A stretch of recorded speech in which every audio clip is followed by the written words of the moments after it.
Hi folks, welcome to Philosophy with Eddie, and today we're going to be looking at quite a controversial subject. We're going to be looking at euthanasia, and we're going to be looking at how euthanasia can be understood with regard to natural law and situation ethics. In particular, we're going to be looking at how those with a deontological approach to ethics and those with a more teleological consequentialist approach to ethics might look differently at ideas around euthanasia. So first off, it's worth mentioning that euthanasia is a sensitive topic, so we must always consider this carefully because it's not just a thought experiment, these are people's lives that we're talking about. Now, euthanasia and suicide are slightly different, and we need to make sure that we understand the terminology that we use. Suicide is the voluntary taking of one's own life, and it's the direct taking of one's own life. Suicide Act 1961 decriminalised it. Up till that point it was actually an offence, ironically a hangable offence in the UK, so you could be put to death for trying to commit suicide and failing. Euthanasia literally means a good death, so it's trying to provide a good death to people. Now, it can be voluntary, where you choose for someone to end your life for you.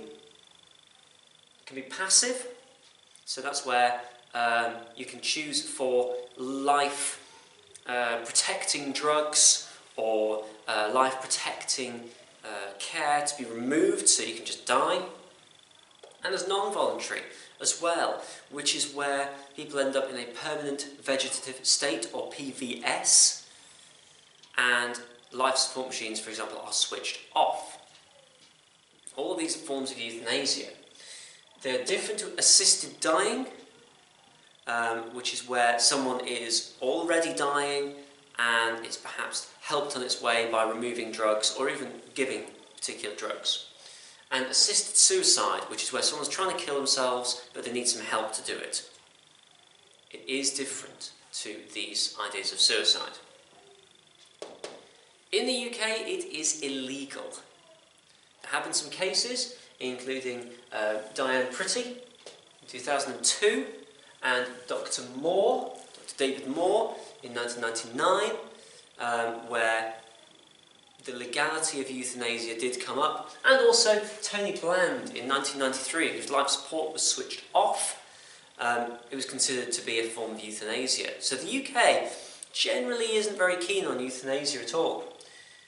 It's often suggested to be a slippery slope towards things like eugenics. Eugenics is basically where you sterilise or kill people with inferior genes. So there's worries that can happen. But it also shows that there is a level of tension between the idea of sanctity of life, that life is sacred, quality of life, that life must be of a particular quality to want to carry on, and also autonomy. Who actually makes the decisions with regard to whether one lives or dies?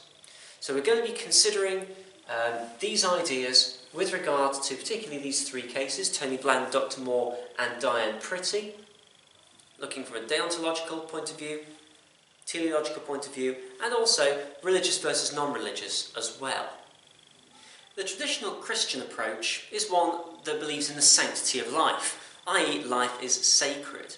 There's the vitalists, who believe that all life is utterly sacred and must be protected, but anyone with a strong sanctity of life principle believes that life should be protected, it's been given by God, and it would be blasphemous to take it away. So they suggest that no ordinary or extraordinary means for ending life should be used. So ordinary is any way of ordinary murder, suicide, or extraordinary, unusual situations that may require euthanasia according to some views. There's no justification for it in any sense. And this is based on the following.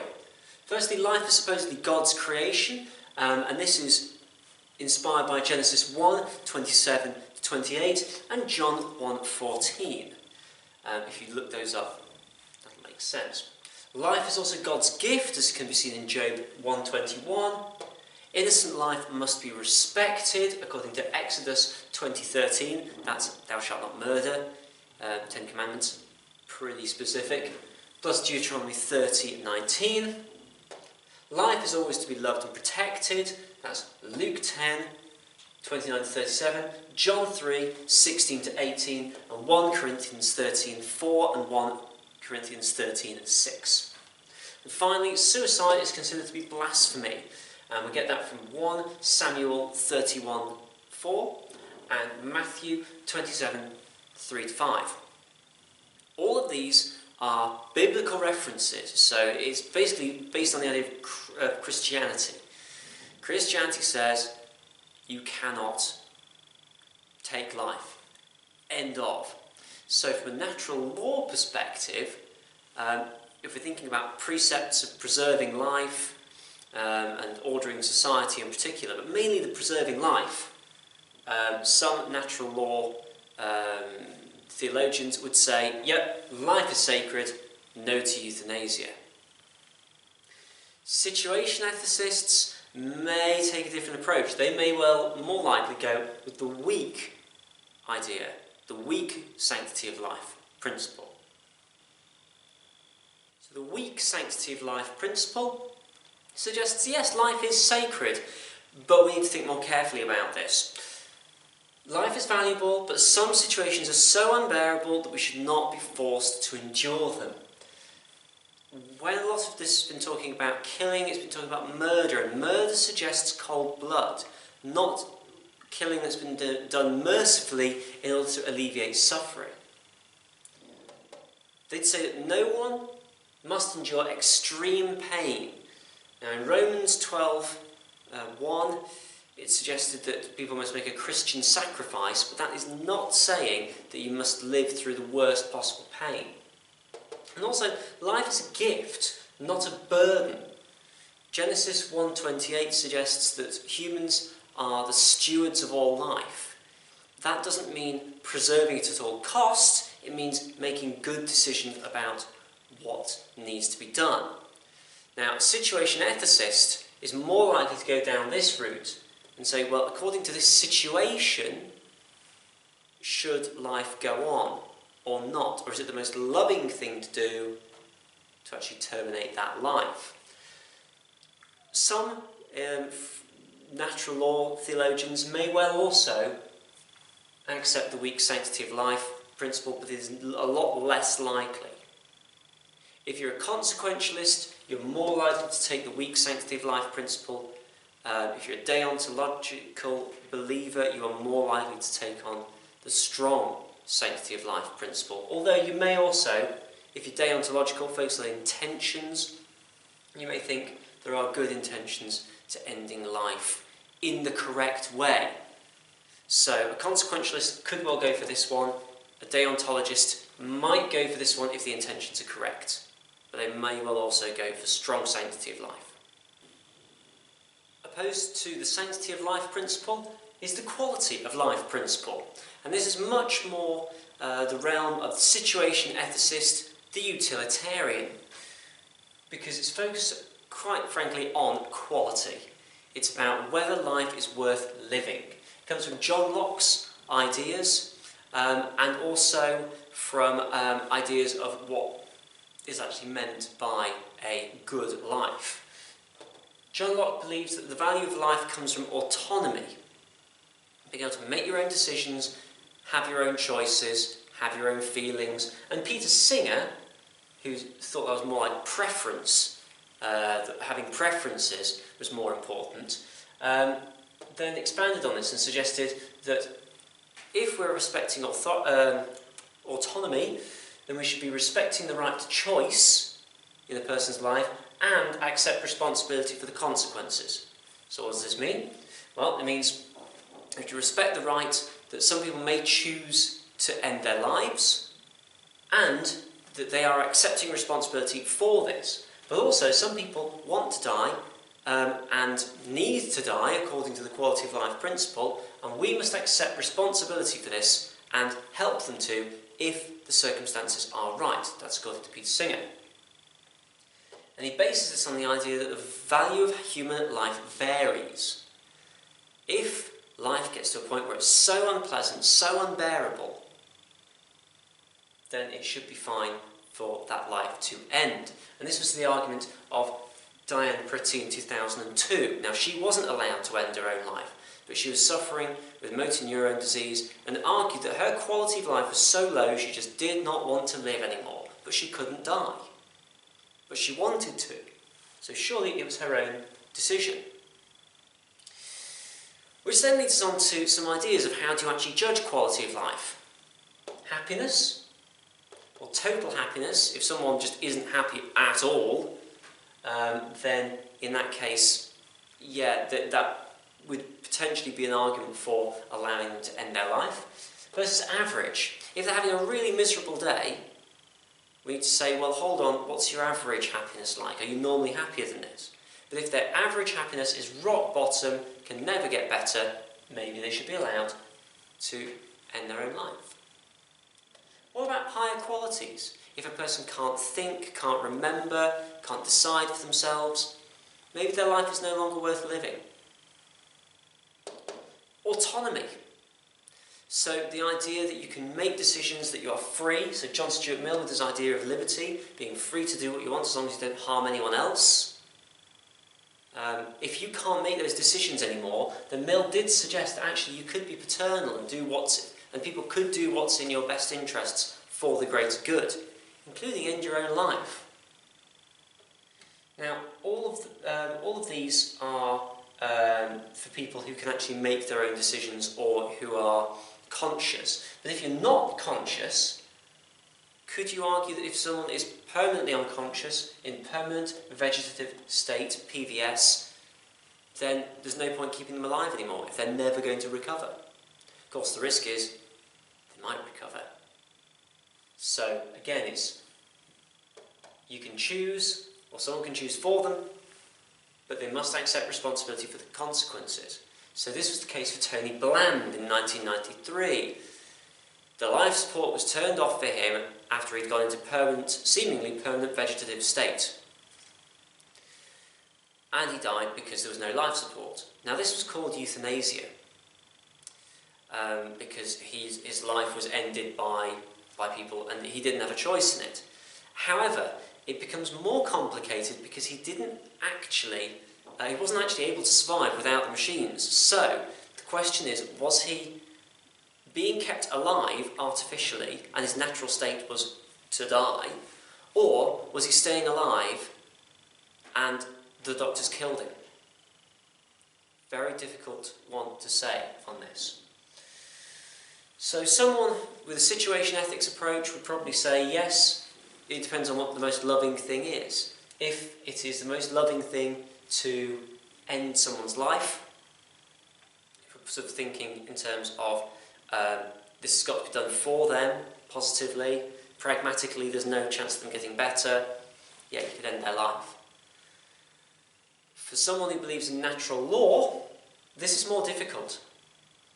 Because natural law says, yeah, you've got to judge each situation based on what comes to you. But there's still this precept saying you've got to look after life. So if you agree that life is only worth living up to a certain point, like weak sanctity of life principle, and your intentions are good, your intentions are to end life because of so much pain, then arguably you're working to the theory of double effect. You're doing the best thing for the person and incurring some bad at the same time. But if you believe in the strong sanctity of life principle, you certainly would not accept this. If you were to kill them, you'd be doing more harm than good because you'd be harming God's law. And that would be unacceptable. There's a big question about the difference between allowing to die and actually killing someone. Is there, in fact, a difference? And where is that difference? This really comes down to the deontologist versus the consequentialist. Those who believe that intent does matter, those who believe that intent doesn't matter. So a deontologist would say, yes, intent matters. There's a difference between allowing someone to die and killing them. Because killing is the active act of, I'm going to end their life. And this was what Dr. Moore was accused of up until 1999. He had given morphine to a sick patient. He was accused of killing them. However, he suggested that actually that wasn't what he intended to do. He intended to relieve suffering, and that actually the morphine, yes, it might have hastened this man's death, but he was actually trying to reduce suffering, not trying to kill him. So, in this sense, there's the idea of acts versus omissions. If action X is going to cause death, there's a difference between acting, deciding, yep, I know that's going to cause death, I'm going to do it, and I'm not going to do it because it will cause death. There is a difference. You shouldn't do the thing that's going to cause death. However, if something isn't going to cause death, then you can act and say, yep, I'm not going to cause death. I am going to act to save life. But then, I am not going to act to save life. Could lead to death. Apparently these are different, according to a deontologist. Dr. Moore, for example, was acting in a way that he thought was good, but it led to death. But his intention was good. If he hadn't acted, the person probably would have died anyway and would have been in pain. Which leads us on to double effect. If this man's inevitable death was hastened, not caused, but hastened, so he was already dying, but he's put in less pain, arguably that's much better. And that was what Dr. Moore was trying to say. He was trying to say, this man was dying anyway. I didn't kill him. He was already dying. Instead, I made his short life, and admittedly slightly shorter life, more bearable. Now, for a consequentialist, those who are teleological, this doesn't matter. If they died, they died. It doesn't matter whether you intended to kill them or not. What you need to think about is whether they should have died or not. And if they should have died because they were in pain, for example, then fine. If they shouldn't have died, no matter what your intention was, you killed them.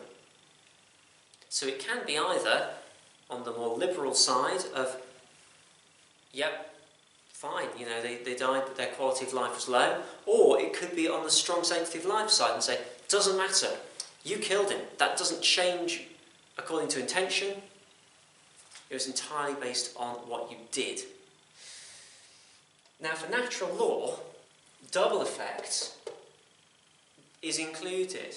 So this deontological side actually can mean that you could say, well, yes, this doctor may have killed the man, but actually he didn't mean to do it in that sense. So natural law could say that the physician is not to blame here, in the case of Tony Bland. However, of Dr. Moore.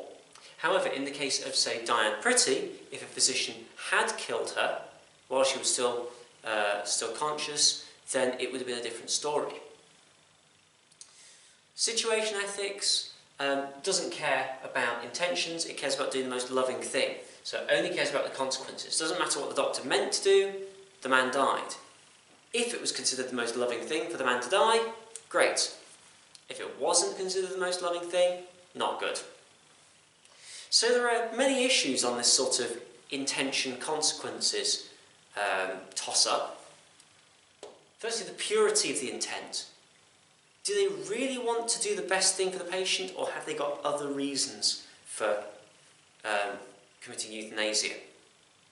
If it's genuinely in the best interests, then that should be accepted as being a good reason. Arbitrariness. Consequentialists say that deontologists are arbitrary in saying that some causes of death are okay, some aren't, just based on intention. The effects are the same. Why make arbitrary decisions based on what people want or wanted to happen? There's also the definition of extraordinary and ordinary means. This is more down the strong sanctity of life approach. If someone refuses food and water, technically they've committed suicide. However, if someone refuses life-changing surgery or life-saving surgery because they don't think their body will take it, is that an extraordinary means, i.e. you're not obliged to have the surgery, or because you could have the surgery, is it ordinary means and you are obliged to take it? Difficult to say. Proportionality. With the case of Dr. Moore, it was considered that actually his provision of a morphine injection was proportional. It was what doctors would do in that situation generally. It wasn't a massive dose of morphine, it was just a palliative dose, something to reduce pain. Hence why he was let off. And then there's the question of defining death, and this goes back to Tony Bland. If you're in permanent vegetative state, are they already technically dead? Because they haven't got consciousness, maybe if they're brain dead, are they actually alive anyway? And if they're not, is killing the body when the brain is dead such a big problem? Essentially, you're just finishing the job, particularly according to the consequentialists. Or is your intent to kill and therefore it is bad? It's very complicated and there's no simple answer. So natural law takes in general, a pretty strong stance against euthanasia. As I mentioned before in the video, you could, from a natural law point of view, argue for weak sanctity of life, but that's very, very rare. Generally, it suggests you cannot allow suicide or euthanasia because, well, essentially they're the same thing. You're willingly ending a life and it undermines society, undermines the value of life within God's society. You're failing to protect innocent lives, which is a duty, one of the secondary precepts.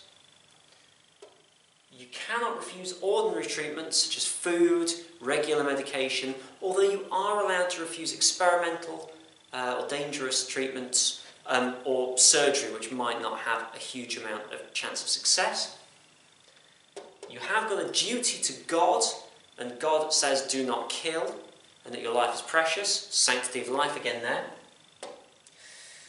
Double effect can, in unusual circumstances, lead to an acceptable situation, as long as the intention was not to kill. So in Dr. Moore's case, the intention was not to kill, so it would be acceptable if the death was a byproduct of trying to relieve suffering, but not the intention. Now that's important because even passive euthanasia, turning off life support, is not allowed if the intention is to kill. If you're turning off the life support basically thinking they might be able to manage and then they die before you can treat them, well, so be it. But doctors, physicians have got a duty to protect life at all costs, unless there's very good reason not to.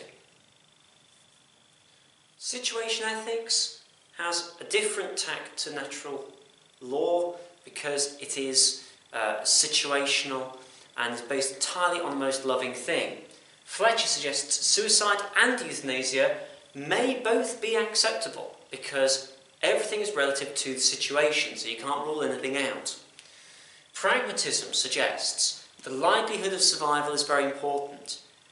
If it's persistent vegetative state, are they going to recover? If they recover, are they going to have decent quality of life, or is it just not worth trying? Relativism. Killing can never be absolutely wrong, even cold-blooded murder. So, yes, certainly suicide and euthanasia can't be entirely wrong. It would depend on the situation. Positivism. There's no rule in the Bible, according to Fletcher anyway, that life must be preserved at all costs. Yeah, it needs to be preserved, but not necessarily at all costs. And that is perhaps a different interpretation of the Bible, that it leads to a weak sanctity of life principle or quality of life principle, rather than general natural law strong principle. And also personalism. You've got to remember dignity and autonomy here. And Fletcher asked, is it better to, or you've got to decide if it is better to allow someone to die a slow, ugly death and dehumanised, or to cut short the life and give them their dignity. Slight misquote there, but that is essentially the crux of the argument. So in this video, we have looked at natural law and situation ethics in particular, as we've considered whether euthanasia can be allowed or not. Of course, they are not the only approaches to take. There's a utilitarian approach as well, and a Kantian approach that's relevant to this course. However, we've really considered whether life is sacred, and if it is sacred, how sacred is it? Or is life better judged on quality? Also, who gets to make the decision? Is it doctors, or is it the individual who must make that decision? Are people who are working in best interests, if they are genuinely working in best interests, are they able to make these decisions instead? It all depends. Natural law would generally suggest you cannot allow euthanasia, although there are exceptions, to some people who believe in natural law, whereas situation ethics would say, yes, euthanasia could be fine, but it would depend on the situation. So, if you've got any questions, of course get in touch with me. Otherwise, thanks for watching. See you next time.